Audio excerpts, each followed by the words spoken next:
खुश रहना सीखो। कोई कमी है उसे बताओ, कलेश मत करो। काश मेरे पास ये हो, काश मेरे पास वो हो। जब तुम कलेश करने लगते हो ना, तो तुम मंत्र जाप नहीं कर सकते, क्योंकि ये जो काठ की माला है ना, ये जो काठ की माला है, इस काठ की माला में कोई लग्जूरियस नहीं है। कोई आचार्य ने आपको नहीं बताया होगा कि ये वाला मंत्र सोने की माला पे जाप करना। तुलसी बताई होगी जो बड़ी सस्ती मिल जाती है, रुद्राक्ष बताया होगा, ज्यादा महंगा नहीं है, बड़ा सस्ता मिल जाता है, बैजंती बताई होगी, चंदन की माला बताई होगी, कमल कट्ठा की माला बताई होगी, लेकिन कोई महात्मा ये नहीं बोला होगा कि सोने की माला पे फेरोगे तो मंत्र 1000 गुना भगवान के पास पहुंचेगा। ऐसे नहीं होता।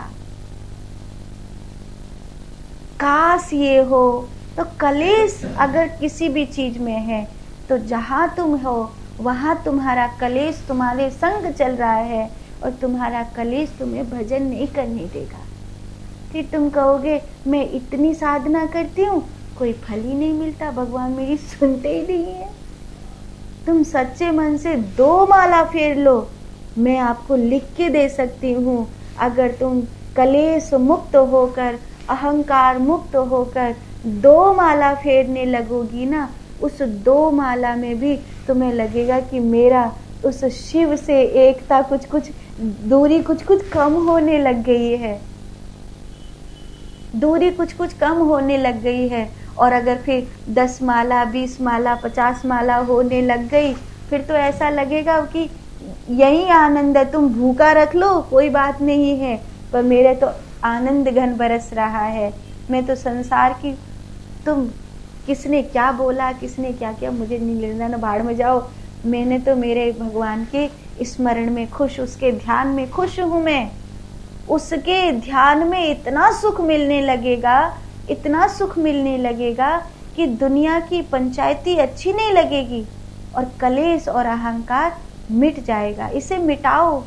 अगर इसे नहीं मिटाओगी तो ना मैं आपके लिए कुछ कर सकती हूँ, ना कोई और साधु संत आपके लिए कुछ कर सकते हैं, ना कोई गंगा मैया, ना कोई यमुना मैया, ना कोई धाम, कोई कुछ नहीं कर सकता। ये बात मेरे गुरुजी की कृपा से मेरी समझ में आ गई। मैं आपको कह रही हूँ, आपको भी समझ में आ जाए। अगर आप ये सोच करके बैठे हैं कि खुद को नहीं बदलेंगे, बाहर बदलने से कुछ हो जाएगा, नहीं, भीतर बदलना पड़ेगा। बाहर तो परिस्थितियां हैं, कभी मुट्ठी चना तो कभी भरपूर घना, और कभी वो भी नहीं है, कभी वो भी नहीं है, कभी भूखे सोना पड़ता है, और कई बार 56 भोग सामने धरा होता है। कई बार एक माला भी फेरते नहीं बनता, 5 मिनट भी ध्यान करते नहीं बनता, और कई बार कब 2 घंटे निकल जाते हैं और उसके स्मरण में पता भी नहीं चलता। तो ये तो बाहर की सृष्टि है। यहाँ तो ये दिन और रात अदलता बदलता रहता है। बदलना भीतर को है।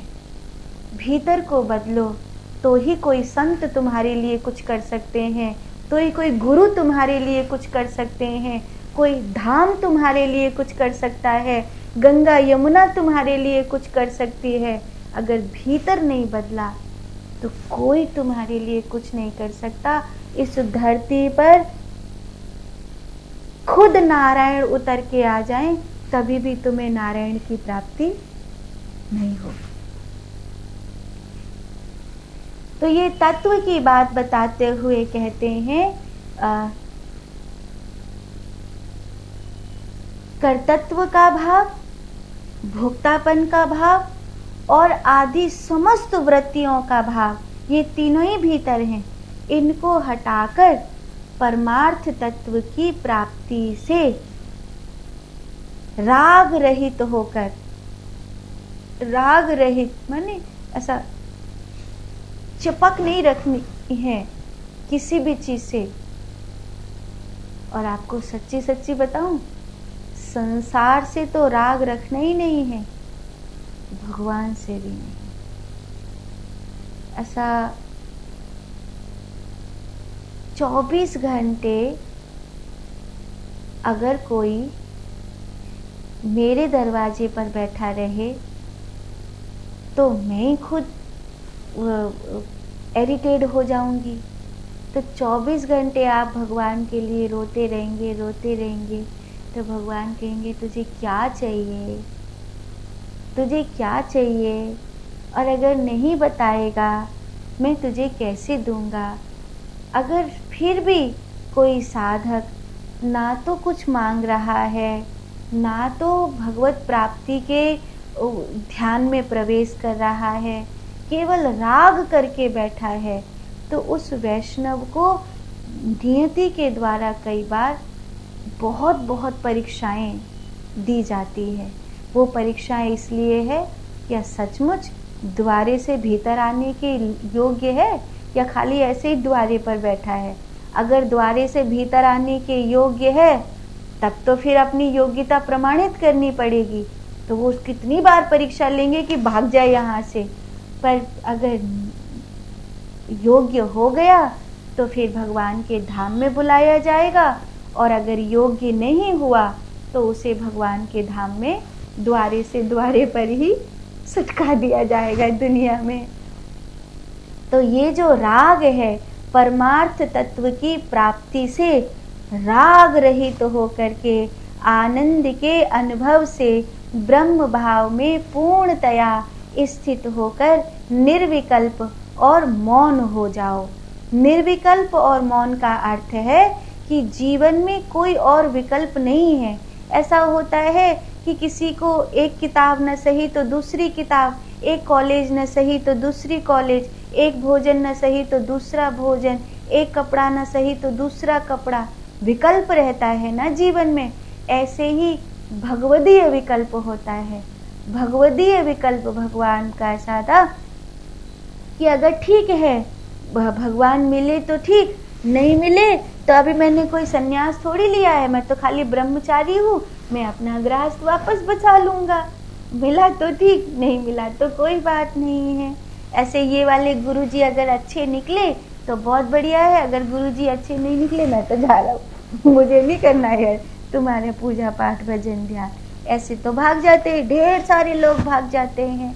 तो ये जो विकल्प वाला सिस्टम है, ऐसा एक स्त्री है उसके पास दूसरा कोई विकल्प नहीं होता, लेकिन एक स्त्री है अगर ये पति ये वाला बॉयफ्रेंड ठीक नहीं है तो दूसरा वाला बॉयफ्रेंड काम करेगा।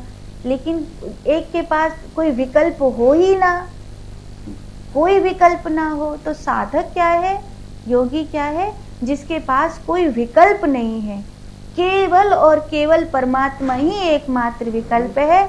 मिला तो ठीक, नहीं मिला तो ठीक, पर तेरे दरवाजे से छोड़ के जाने वाला अब नहीं।